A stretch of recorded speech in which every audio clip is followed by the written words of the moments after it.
Fala pessoal, meu nome é Fábio Kiyotakawa, estamos mais uma vez no canal do mestre Sérgio Malibu e vamos falar sobre acontecimentos importantes da história do MMA, Vale Tudo e esportes de combate em geral.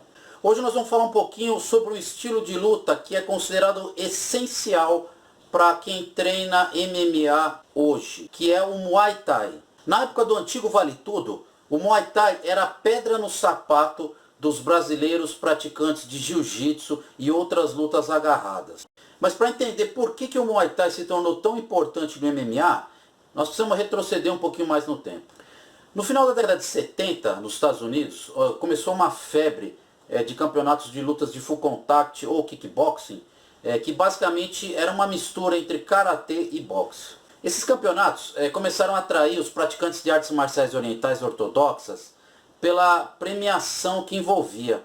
Essas lutas agradavam muito o público em geral, porque eram muito plásticas, dinâmicas, além de aproximar mais o esporte de situações reais. Na grande maioria de lutas de kickboxing dessa época, as regras eram: os chutes só eram permitidos acima da cintura, as quedas não eram permitidas e os clinches, quando aconteciam, eram imediatamente separados. E é justamente por causa dessas regras diferentes do Muay Thai que ele começa a se destacar na história. O Muay Thai era um esporte muito antigo na Tailândia e não tinha nenhuma dessas restrições do kickboxing. Além disso, ele permitia o uso das joelhadas e cotoveladas. Por causa desse número menor de restrições, o Muay Thai viria a se tornar uma das modalidades mais importantes nos treinos de MMA. Mas esse processo ele foi gradual e o Muay Thai teve que comprovar a sua eficácia frente à bola da vez, que na época era o kickboxing. O primeiro desafio divulgado internacionalmente entre Muay Thai e kickboxing aconteceu em 1977 e foi entre Benny Urquidez contra Nairong Kyatbandi em Los Angeles, na Califórnia. A luta foi válida pelo título mundial leve até 66 quilos na World Kickboxing Association. Apesar da qualidade ruim do vídeo, a gente pode perceber na luta que o tailandês luta bem mais fixo e castiga muito as pernas do americano, que mantém a estratégia de lutar em longa distância com chutes altos. Fica claro também que ambos têm dificuldades em lutar com regras que não estavam habituados. O americano chega até a aplicar algumas quedas e a luta é relativamente equilibrada. Infelizmente a luta não teve resultado, o juiz teve que interromper a luta por causa de um tumulto na multidão, depois que o tailandês foi penalizado por várias faltas. 11 anos depois, houve mais um confronto marcante entre Muay Thai e kickboxing. Em 1988, novamente na Califórnia, se enfrentaram Sagat Pettinindi contra Pete Cunningham. Existem até rumores que esse tailandês foi o que inspirou o personagem Sagat do videogame clássico Street Fighter, mas isso aí nunca foi confirmado pela empresa. Nessa luta já fica claro que o kickboxing já priorizava nessa época as técnicas que tinham como objetivo principal a marcação de pontos. Principalmente os chutes na cabeça, que eram muito difíceis de acertar de uma forma efetiva no adversário. Já as caneladas nas pernas do Muay Thai acabaram com a estratégia de usar a maior agilidade e envergadura do americano. É possível a gente ver diversas vezes que o americano não tinha a técnica de defender os chutes nas pernas, sendo obrigado a absorver o impacto total do golpe. Já o tailandês, nos poucos golpes que sofreu nas pernas, fez a defesa clássica do Muay Thai levando o joelho. Apenas um mês após essa luta, aconteceu mais um confronto entre Muay Thai e kickboxing. E esse, apesar de não ser o primeiro, ele foi um dos que mais teve impacto junto à comunidade das artes marciais dos Estados Unidos, pois ele foi transmitido ao vivo por todo o país. Em novembro de 1988, o multicampeão de kickboxing americano Rick Rufus enfrentou o multicampeão de Muay Thai Shampuk Kietsongrit em Las Vegas. Novamente, as regras não aceitavam joelhadas e cotoveladas, e na luta nós podemos observar a superioridade do americano no boxe, tanto que ele quebrou a mandíbula do tailandês logo no primeiro round.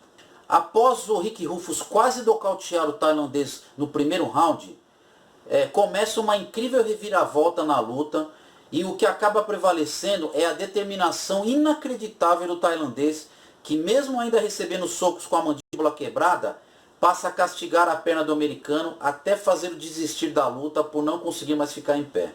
Literalmente, venceu quem estava habituado a apanhar mais e não desistir. Como de costume, teve uma grande dificuldade dos dois lutadores com as regras adaptadas e que levou a diversas punições e interrupções, principalmente ao tailandês. Nós tivemos algumas declarações dos lutadores durante o evento que ficaram bastante marcantes. Uma delas foi quando o tailandês reclama com seu treinador que não estava entendendo claramente as regras. O treinador pede para ele agir da seguinte forma: vamos dizer que ele é uma bananeira e você está treinando chutes baixos. Outro comentário marcante que aconteceu nessa luta foi do irmão do Rick Rufus, que menospreza a vitória do tailandês e diz que não é preciso muito talento para chutar alguém nas pernas. Mas algum tempo depois dessa luta, tanto o Rick Rufus quanto o seu irmão Duke mudaram opinião e deram entrevistas afirmando que eles passaram a estudar o Muay Thai e usar os chutes nas pernas e também usar mais o quadril e as canelas em seus ataques. O Duke Rufus treinou alguns dos melhores lutadores do UFC, como Anthony Pettis, Alan Belcher, Pat Barry e Ben Rothwell. Atualmente ele é um dos principais treinadores da América do Norte e, ironicamente, é considerado um dos principais treinadores de Muay Thai fora da Tailândia. Devido à importância de Rick Rufus como multicampeão de kickboxing e de Duke Rufus como treinador, a influência da declaração desses dois fez com que o Muay Thai crescesse muito na América. Já que no Brasil, a comprovação que o Muay Thai era uma excelente opção para o Vale Tudo e MMA ganhou força e se consolidou como sendo a principal disciplina ensinada na chutebox do mestre Rudimar Fedrigo. Durante a transição do Vale Tudo para o MMA, a chutebox com seu Muay Thai afiado foi uma arquirrival da Brazilian Top Team, que tinha como a maioria dos lutadores vários campeões de jiu-jitsu. Obviamente que os treinos de MMA foram ficando cada vez mais completos e todas as modalidades de luta passaram a incrementar os treinos. Esses confrontos entre modalidades puras, com regras intermediárias, além de servirem de laboratório, tiveram como principal função resgatar várias artes marciais que estavam cada vez mais deixando de lado o seu aspecto em eficácia em combate. Nesse vídeo aqui a gente pode ver então como o Muay Thai teve que se provar frente ao kickboxing americano e também como ele influenciou o MMA e até mesmo o Jiu-Jitsu, que foi um dos seus principais rivais aqui no Brasil. Espero que vocês tenham gostado do vídeo aí, um grande abraço a todos. Já ia tirar do canal Ru. Eu só ia... só um pouco e virar para outro canal. Um minuto. Eu quero ver o programa Os com o Sérgio Malibu. Deixa